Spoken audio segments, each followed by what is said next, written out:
जय श्री राधे। पूज्य श्री सद्गुरुदेव भगवान के चरणों में प्रणाम। पूज्य श्री सेठ जी कहते हैं, निरंतर भगवान को याद रखें। भगवान कहते हैं, जो मेरी भक्ति करता है मैं उसका बोझ ढोता हूँ। केवल इतनी शर्त है, निरंतर भगवान को याद रखना, ध्यान करना।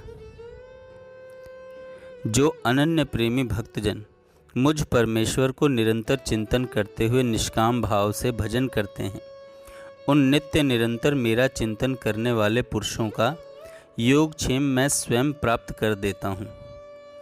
जिस भगवान से संपूर्ण प्राणियों की उत्पत्ति हुई है और जिससे यह समस्त जगत व्याप्त है, उस परमेश्वर की अपने स्वाभाविक कर्मों द्वारा पूजा करके मनुष्य परम सिद्धि को प्राप्त हो जाता है।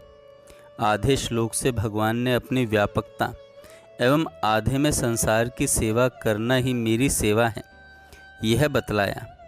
साकार भगवान की पूजा के लिए भगवान ने कहा है, जो भक्त मेरे लिए प्रेम से पत्र, पुष्प, फल, जल आदि अर्पण करता है, उस शुद्ध बुद्धि निष्काम प्रेमी भक्त का प्रेम पूर्वक अर्पण किया हुआ वह पत्र, पुष्प आदि मैं सगुण रूप से प्रकट होकर प्रीति सहित खाता हूँ।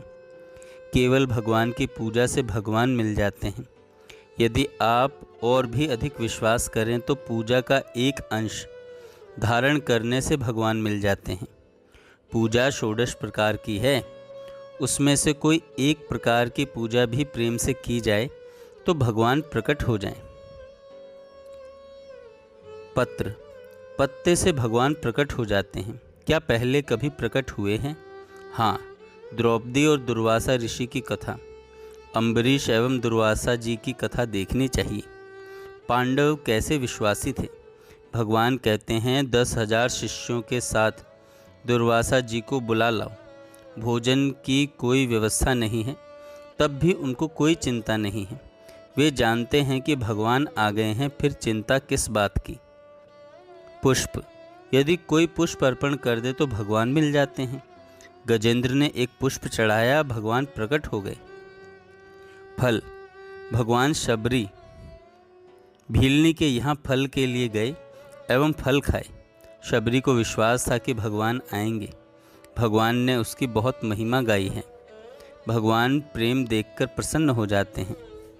जल, रंती देव के द्वारा जल अर्पण करने से भगवान प्रसन्न हो गए। यह सिद्ध हो गया कि एक एक बात से भगवान मिल जाते हैं, चाहे पत्र, पुष्प, फल और जल कुछ भी हो। ज्ञानी महात्मा को प्रणाम करने से भगवान मिल जाते हैं, फिर भगवान को प्रणाम करने से भगवान मिल जाएं, इसमें तो कहना ही क्या है। भीष्म पितामह ने कहा है, भगवान श्री कृष्ण को एक बार भी प्रणाम किया जाए तो वह 10 अश्वमेघ यज्ञों के अंत में किए गए अवभृत स्नान के समान फल देने वाला है। इसके सिवाय प्रणाम में एक विशेषता है। 10 अश्वमेघ करने वाला तो पुनः इस संसार में जन्म लेता है, किंतु श्री कृष्ण को प्रणाम करने वाला मनुष्य फिर भवबंधन में नहीं पड़ता। क्या एक बार प्रणाम करने से भगवान मिल जाते हैं? हम तो हजारों बार प्रणाम करते हैं, फिर भगवान क्यों नहीं मिलते? हम विश्वास नहीं करते। ऐसा विश्वास हो जाए कि एक बार प्रणाम करने से भगवान मिल जाते हैं तो मिल जाएंगे। जब तुम प्रणाम करते हो तो ऐसा विश्वास क्यों नहीं कर लेते कि हम मरकर वापस नहीं आएंगे? अश्रद्धा करके अपनी हानि करना है। क्या आप मरकर वापस आ गए? भविष्य में आप भगवान को प्राप्त कर सकते हैं। भगवान कहते हैं, मुझे प्रणाम करने वाला संसार में लौटकर वापस नहीं आता। यह तो भगवान को प्रणाम करने की बात है। भक्ति करने से भगवान मिल जाते हैं। भक्ति करने से भगवान मिल जाते हैं। सुहागन स्त्री के द्वारा पतिव्रत धर्म का पालन करने से तथा संसार के पदार्थों से मन में वैराग्य रखने से भगवान बहुत प्रसन्न होते हैं। गहने, कपड़े, बालकों में प्रीति मूर्खता है।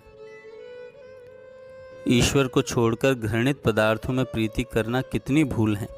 संसार के सुख पदार्थ क्षणभंगुर हैं, सुख का तो अंश मात्र भी नहीं है। भ्रम से हमें सुख दिखाई देता है। जैसे स्वप्न में राज्य मिल जाता है तो प्रसन्नता होती है, वैसे ही संसार का सुख स्वप्नवत है, इसमें तो दुख ही दुख भरा है। दुख में सुख मान लिया। धन उपार्जन करने में कष्ट, खर्च करने में कष्ट, रक्षा करने में कष्ट है, रक्षा करने में कष्ट है। संसार से वैराग्य और भगवान में प्रेम साधक को करना चाहिए, भगवान में लगना चाहिए। सब ओर से मन हटाकर भगवान में लगना चाहिए, क्योंकि सुख तो भगवान में ही है, सुख तो भगवान में ही है। जय श्री राधे।